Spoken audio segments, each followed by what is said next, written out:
Hey YouTube, Alex here, and in today's video I want to answer the question why many people in the West will never reach financial independence. The first reason that many Americans or Western people will not become financially independent is because of debt. They want to live above their means. Many Americans, for example, have car loans, mortgage loans, have student loans. They borrowed more than they can reasonably afford to pay back. They're stuck not only with the principal, but also ever-increasing interest. In this video, I'm not going to debate the ethics of charging interest. There's merits for it, merits against it. Not the subject of this video. There are some types of debt that are arguably better than others, like if you borrow money to get a valuable programming degree and you go on to make great money in Silicon Valley, you're probably going to get decent ROI on that. If you're borrowing money so that you can live in a 5-bedroom house with just you, your wife, and your dog, or your wife and 1 kid and a dog, that's a trap. Those are handcuffs, or a ball and chain is another metaphor. Warren Buffett famously said that when the tide comes in, then you'll find out who all is swimming, NAKED. If you borrowed money to buy assets, you're probably doing pretty decently. If you went and bought a fourplex and you lived in one and rented out the other 3, or you borrowed money to purchase a STEM degree and you managed to get a job, you're probably doing pretty well.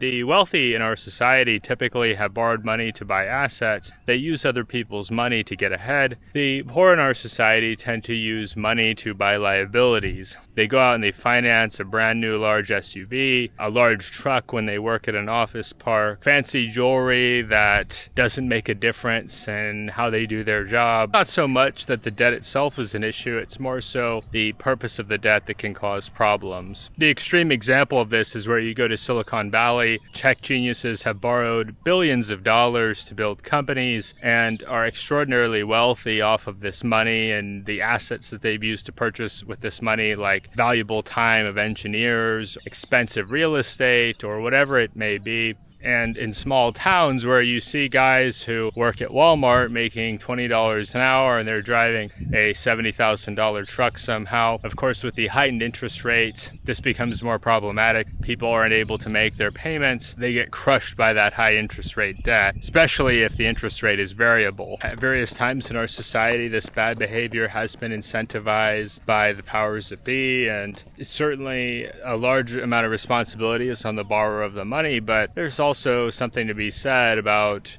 the entities that lend people money they don't need and aren't going to help them improve their lives. I know some people talk about free will and they have a choice, but a lot of these people that make all these bad decisions do it when they're young, and then they spend the rest of their lives trying to sort things out, trying to recover, trying to recuperate. And it really can set a lot of people back, because if you went to a public school, you probably didn't get financial education of any kind. Point number 2 is toxic family. For those who don't know, I'm a fan of Jason Fieber, Mr. Free at 33. You can check out his website, mrfree@33.com. A lot of insights to be had there, and from his Twitter. He talked about when he became financially independent in Florida. He moved back to his hometown, Detroit, Michigan. He thought his family would be excited to see him, to learn from his process. The result was that they just hit him up for money. So they weren't really concerned about how he did it or how they could get ahead and better their own financial situations. They just wanted to take from his success. I think there are a lot of people out there that their family is a big obstacle in their way of financial independence. They've got a relative that always needs to borrow money. They've got a sibling or a cousin that is always in need, always wants to borrow this or borrow that, doesn't have any intention to paying them back. And it's hard to say no, right? I mean, it's one thing to say no to a friend. It's another thing to say no to a family member. That's the second reason why many people will not reach financial independence in the West. They have family members that the second they get something, those family members expect something as well.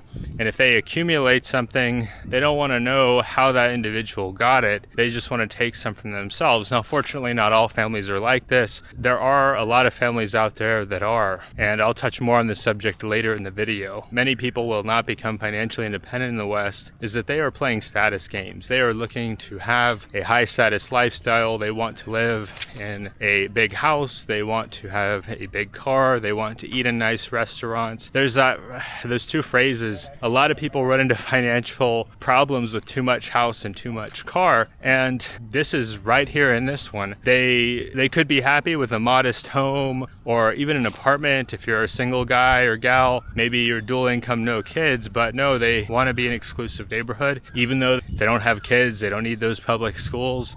They might be fine with a used Toyota or Honda car, but instead they want a Mercedes. They borrow money to finance it. They don't actually need a Mercedes. They just want to show people, I'm success. Look at my external signifiers of wealth and success. This is how I show my worth, and this is how I get attention. And look at me, look at me. There's a famous phrase, keeping up with the Joneses. It's a really big part of this. I mean, that's something that I love about long-term travel is I can't really carry a lot of stuff, so I'm not as motivated to buy status symbol items. Of course, it's not all about these physical objects. Sometimes it's also based around politics, which is another kind of a status game. I know that a lot of people were counting on the current American president to do student loan forgiveness, and they thought, well, if I support this guy, he's going to get me off. Now, I'm not here to debate politics. I'm not here to say one guy's good and one guy's bad. Literally a few $1,000s in student loan debt myself, but it's telling that that's a strategy when it comes to dealing with the consequences of poor money management, that for some, well, I hope this happens. Hope is not a strategy in general. The number 4 point that will stop many Americans from reaching financial independence is a bad partner. Choosing the right partner is one of the most important decisions that we can make in life. A lot of people, unfortunately, don't pick wisely. They end up with somebody who they're not compatible with. I think this is especially bad in the southern U.S., where people are urged to rush out and get married and have children as young as possible, and they don't really consider the full implications of that. They don't take enough time to search for the right person, and now they're committed to somebody who's not good for them, or even worse, they're not committed to somebody who's not good for them. They end up needing to raise a child on their own or pay lots of child support and alimony, and this can be extremely deleterious to an individual's finances.